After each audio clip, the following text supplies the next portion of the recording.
ওই বলো। বাবা ডাকছে। কি করতে?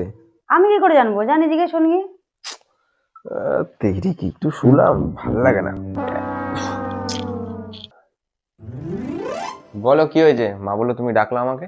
দুধ চুরি করে খেয়েছিস কেন? দুধ? হ্যাঁ। কিসের দুধ?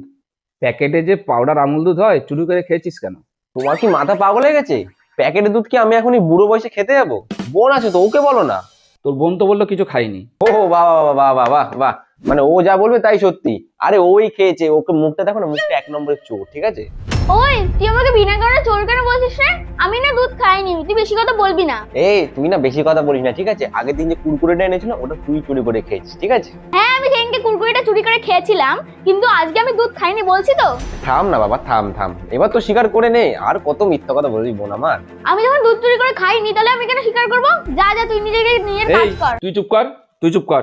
তোদের দুইজনকেও কিন্তু আমি এখানে ঝগড়া করার জন্য ডাকিনি। আর আমি বলে দিচ্ছি, নেক্সট দিন যদি কোনো দুধ চুরি হয়েছে তাহলে কিন্তু তোকে আর তোদের দুইজনকেই আমি ধরবো, আর তখন তোরা বুঝে নিবি।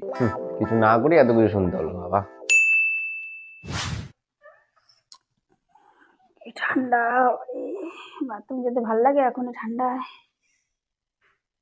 কিসের আওয়াজ হচ্ছে? বাবাই কি এখনো ঘুমায়নি নাকি?